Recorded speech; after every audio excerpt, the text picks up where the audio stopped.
ખેડૂતોને પાયાના પ્રશ્નો હોય તો સેઢાપાડાની જમીન દબાવી, પાણીના નિકાલના પ્રશ્નો અને રસ્તાના પ્રશ્નો.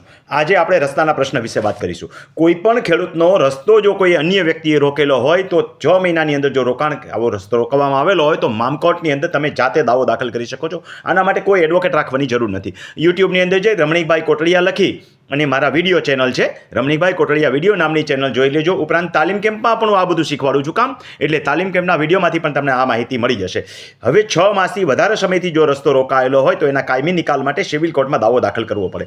માટે તમારા રસ્તા બાબતે જાગૃત બનો. સુખાધિકારના કાયદાઓ મુજબ તમારો રસ્તો ક્યાંય લખેલો ન હોય તો પણ તમારા રસ્તા કોઈ રોકી શકતા નથી. વર્ષોથી તમે જે રસ્તા ઉપર આવો છો એ તમારો હક અને અધિકાર છે, અને આવા રસ્તા કોઈ અવરોધે તો એના માટે તમે તાત્કાલિક રસ્તો ખુલ્લો કરવા માટે મામલતદારને વ્યવસ્થિત અરજી કરી શકો છો. યાદ રાખો, અરજી વ્યવસ્થિત થવી જોઈએ, અને એ તપાસવા માટે યુટ્યુબમાં જઈ રમણીકભાઈ કોટડિયા લખી મારા રસ્તા અંગેના વિડીયો જોઈ લેજો, એટલે તમારે આરામથી એ કેસ તમે જીતી શકશો.